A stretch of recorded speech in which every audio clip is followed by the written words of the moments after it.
الحمد للہ والصلاة والسلام علی رسول اللہ اما بعد. عن ابن عباس رضی اللہ تعالی عنہما، حضرت عبداللہ بن عباس رضی اللہ تعالی عنہما سے روایت ہے، قال، وہ کہتے ہیں، قدم عیینۃ بن حصن، عیینہ بن حصن جو ہیں وہ آئے، فنزل علی ابن اخیہ، فنزل، پس وہ نازلہ کا مطلب ہے وہ نازل ہوئے، یا یعنی وہ ٹھہرے، علی ابن اخیہ، اپنے بھائی کے بیٹے کے پاس، یعنی اپنے بھتیجے کے پاس وہ ٹھہرے، یعنی ان کے پاس انہوں نے قیام کیا. اور ان کے بھتیجے کا نام کیا تھا؟ الحر بن قیس،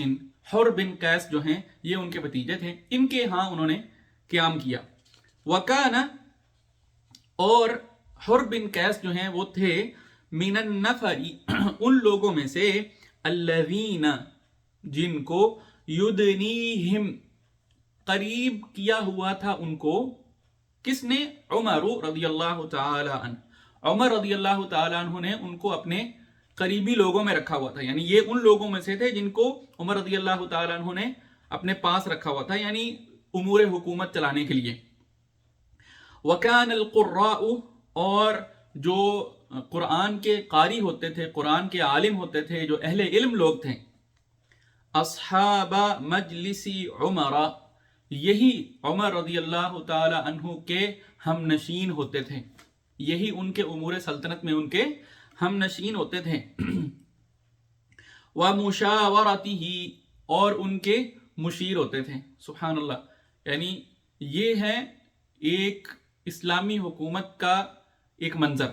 جس میں جو وقت کا حکمران ہے اس کے جتنے بھی وزراء اور مشیران ہیں، اور جو اس کے ہم نشین ہیں، جو اس کے پاس بیٹھنے والے ہیں، وہ کون ہیں؟ وہ اہل علم لوگ ہیں، وہ قرآن کے قراء، قرآن کے عالم اور دین کے معاملات سے واقفیت رکھنے والے لوگ ہیں، علماء ہیں. اس لیے علماء ہیں کیونکہ یہی حقیقت میں وہ لوگ ہیں جو ایک وقت کے حکمران کو بالکل 100% صحیح مشورہ دے سکتے ہیں کہ کس طرح جو ہے وہ امور سلطنت کو اللہ کی شریعت کے مطابق چلانا چاہیے. کیونکہ اگر کوئی سلطنت اللہ کی شریعت کے مطابق چلے گی تو ہی وہاں پہ برکتیں نازل ہوں گی. جیسے جیسے جو ہے وہ مسلمان وہ اپنے معاملات جو ہیں ان کو اللہ کی شریعت کے علاوہ کسی دوسری چیز کے ساتھ چلائیں گے، اللہ کی شریعت سے روگردانی کریں گے، اللہ کی نافرمانیاں کریں گے، تو اللہ کی نافرمانی جو ہے وہ کبھی بھی پھر اللہ تعالیٰ کی ہاں سے اس کے انعامات، اس کی نوازشوں اور اس کی طرف سے آنے والی جو برکتیں ہیں ان کا مستحق نہیں بنا سکتی ایک انسان کو. تو اس لیے یہ حضرت عمر رضی اللہ تعالیٰ عنہ کی جو مجلس شورا تھی، یہ اس کا ایک منظر تھا. کہولن، وہ عمر رسیدہ ہوں، کانو، وہ، او شبانن، یا وہ نوجوان ہوں. یعنی اس سے کوئی فرق نہیں پڑتا کہ ایک عالم جو ہے، قرآن کا علم رکھنے والا، دین اور شریعت کا علم رکھنے والا، وہ نوجوان شخص ہے یا کوئی عمر رسیدہ ہے. حضرت عمر رضی اللہ تعالیٰ عنہ جو ہیں وہ اس چیز کو کوئی کنسیڈر نہیں کرتے تھے. But what he used to consider is that do they have proper knowledge of Sharia or not? If they have proper knowledge of Sharia, then these people will be part of his parliament, you can say. These people will be part of those people who are there to advise him in the affairs of the government, in the matters of Muslims. فقال، تو وہ کہتے ہیں، فقال عیینہ، تو عیینہ جو ہیں انہوں نے کہا، لابن اخیہ، اپنے بھتیجے سے، یبن اخی، اے بھتیجے، لک وجہ،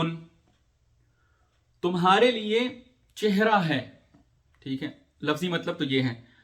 محاورتاً ہم یہ کہیں گے کہ لک وجہ، یعنی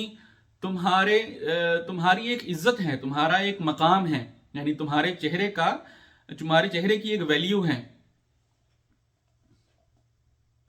جیسے وہ عام طور پہ ہم اپنی زبان میں کہہ دیتے ہیں نا کہ چھوڑو یار اس بندے کو، میں تو اس کے منہ بھی نہیں لگنا چاہتا. ٹھیک ہے، تو کیا مطلب ہوتا ہے؟ یعنی اس کا کوئی حیثیت نہیں ہے اس کی میرے نزدیک، میرا اس سے کوئی تعلق نہیں ہے. ٹھیک ہے، تو اس کے معنی میں ہم منہ کے لفظ کا استعمال کرتے ہیں. اسی طرح سے جو یہاں پہ کہا گیا کہ لکا وجہ، یعنی حضرت عیینہ جو تھے انہوں نے اپنے بھتیجے سے کہا کہ تمہارا ایک مقام ہے عند ھذا الامیر، اس حکمران کے ہاں تمہارا ایک مقام ہے، فاستأذن لی علیہ، تو میرے لیے اجازت طلب کرو اس کے پاس حاضر ہونے کی۔ فاستأذن، حضرت حر بن قیس جو ہیں انہوں نے اجازت مانگی حضرت عمر رضی اللہ تعالیٰ عنہ سے۔ فأذن له عمر، تو عمر رضی اللہ تعالیٰ عنہ نے ان کو اجازت دے دی کہ ٹھیک ہے اگر وہ آ کر ملنا چاہتے ہیں تو آ جائیں۔ فلما دخل، پھر جب جو عیینہ بن حصن تھے جب وہ آئے، قال، انہوں نے کہا، ہی ابن الخطاب، اے خطاب کے بیٹے افسوس ہے، یعنی یہ ہی جو ہے یہ ایک کلمہ ہے جیسے something like to threaten somebody، ٹھیک ہے،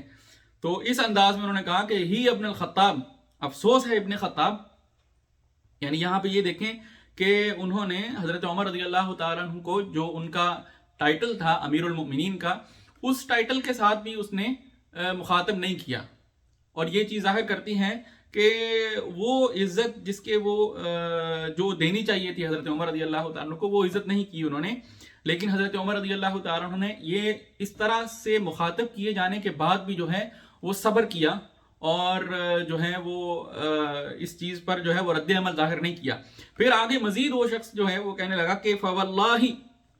اللہ کی قسم، ما تعطین الجزلہ، نہیں تم دیتے، تعطینا تم دیتے ہم کو، الجزلہ تم ہم کو عطیے نہیں دیتے، تم ہم کو عطایا نہیں دیتے، ہمیں جو ہے وہ تمہاری طرف سے کوئی بخششیں نہیں ملتی، ٹھیک ہے۔ ولا تحکموا، اور نہیں تم فیصلہ کرتے، فینا ہم میں، بالعدل عدل کے ساتھ، اور نہ ہی تم ہم میں انصاف کرتے ہو، یعنی نہ تم ہمارے ساتھ کوئی انصاف کرتے ہو، نہ تمہاری طرف سے ہمیں کوئی عطیے دیے جاتے ہیں، ٹھیک ہے۔ بہت ہی افسوس ہے خطاب کے بیٹے تم پر۔ تو اس طرح سے جو ہے وہ اس شخص نے مخاطب کیا امیر المؤمنین سیدنا عمر رضی اللہ تعالیٰ عنہ کو۔ فغضب عمر،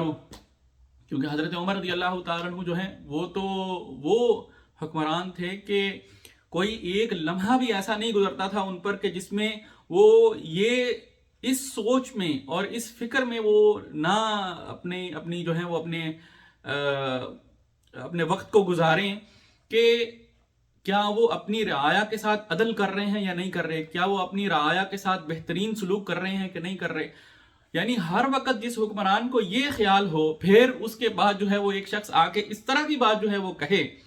اور حضرت عمر رضی اللہ تعالیٰ عنہ جو ہیں وہ ذرا جلال والی طبیعت کے بھی مالک تھے۔ فغضب عمر، تو عمر رضی اللہ تعالیٰ عنہ جو ہیں وہ غصے ہو گئے، حتیٰ یہاں تک کہ ہم، انہوں نے ارادہ کیا، ان یوقع، کہ وہ گر پڑے، ان یوقع بہ، کہ وہ اس کو لے کر گرا دیں، یعنی یہاں تک کہ انہوں نے ان کا ارادہ ہوا کہ وہ جو ہیں وہ اس کو ماریں، ٹھیک ہے۔ فقال له الحر، تو جو حر بن قیس تھے انہوں نے فوراً حضرت عمر رضی اللہ تعالیٰ عنہ کو کہا، یا امیر المؤمنین، اے امیر المؤمنین، ان اللہ تعالیٰ قال لنبیہ، بے شک اللہ تعالیٰ اپنے نبی صلی اللہ علیہ وسلم سے تو یہ فرماتے ہیں کہ خذ العفو، یعنی قرآن مجید کی یہ آیت پڑھی، خذ العفو، درگزر فرمائیے، وأمر بالعرف، اور نیکی کا حکم کرتے رہیں، وأعرض عن الجاہلین، اور جاہلوں سے اعراض کر لیں، جاہلوں کو جو ہے وہ قابل اعتنا نہ سمجھیں، ان کی طرف زیادہ توجہ نہ دیں۔ وَإِنَّ هَذَا مِنَ الْجَاهِلِينَ، اور اپنے چچا کی طرف جو ہے حضرت حر بن قیس جو ہیں، جو حضرت عمر رضی اللہ تعالیٰ عنہ کے مشیر تھے، یہ آیت تلاوت کرنے کے، قرآن مجید کی یہ آیت پڑھنے کے فوراً بعد کہنے لگے کہ وَإِنَّ هَذَا مِنَ الْجَاهِلِينَ، اور یہ شخص بھی جو ہے نا یہ جاہلوں میں سے ہیں۔ تو حضرت عبداللہ بن عباس رضی اللہ عنہ فرماتے ہیں کہ واللہ، اللہ کی قسم، ما جاوزها عمر، حضرت عمر رضی اللہ تعالی عنہ نے ایک قدم بھی، سبحان اللہ، ایک قدم بھی آگے نہیں بڑھایا اس آیت کے بعد، حین تلاہا، جب حضرت حر بن قیس نے یہ آیت تلاوت کی، جیسے ہی انہوں نے اللہ تعالیٰ کا فرمان سنا وہیں پر سر تسلیم خم کیا اور اپنے آپ کو روک لیا، وہیں پر اللہ تعالیٰ کے کلام کے لیے فرما برداری جو ہے اس کو اپنایا اور اپنے آپ کو روک لیا۔ اور فرماتے ہیں کہ وَكَانَ وَقَّافًا، اور یہاں سے یہ بھی ہمیں معلوم ہوتا ہے کہ اچھے اہل علم اور علماء اگر حکمرانوں کے مشیر ہوں اور ان کے ہم نشیں ہوں تو اس میں کسی اور کی بھلائی تو ہوگی ہی ہوگی، لیکن سب سے پہلے جو ہے وہ اس حکمران کی بھی بھلائی ہوتی ہے، کیونکہ جب بھی وہ کوئی مشورہ دیں گے، اس طرح کے جو مخلص علماء ہیں، جو اہل علم ہیں، جب بھی وہ کوئی مشورہ دیں گے تو ہمیشہ وہ ایسا مشورہ دیں گے جس میں بھلائی ہے، اس حکمران کی بھی اور اس کی رعایا کی بھی، کیونکہ وہ اللہ کی شریعت کے علاوہ کسی اور چیز کے رہنمائی نہیں لیتے، اور اللہ کی شریعت سے جو بھی رہنمائی لے گا اس کے امور جو ہیں، اس کے معاملات جو ہیں وہ آٹومیٹکلی سیدھے ہو جائیں گے، اور اس کے معاملات میں اللہ تعالیٰ اپنی نوازشیں کریں گے اور اپنی برکات نازل فرمائیں گے۔ پھر آگے حضرت عبداللہ بن عباس رضی اللہ تعالیٰ عنہ فرماتے ہیں وَكَانَ وَقَّافًا، اور حضرت عمر رضی اللہ تعالیٰ عنہ بہت زیادہ کھڑے ہونے والے تھے عند کتاب اللہ تعالی، اللہ کی کتاب کے پاس، یعنی قرآن مجید جو ہے اس کا حضرت عمر رضی اللہ تعالیٰ عنہ قرآن مجید کے جو احکامات ہیں ان پر بہت سختی اور شد و مد کے ساتھ عمل پیرا رہتے تھے، عمل کرنے والے تھے وہ، ٹھیک ہے۔ رواہ البخاری، اس حدیث کو امام بخاری رحمہ اللہ نے روایت کیا ہے۔ اللہ تعالیٰ سے دعا ہے اللہ تعالیٰ ہمیں عمل کی توفیق نصیب فرمائے۔ وآخر دعوانا ان الحمد للہ رب العالمین۔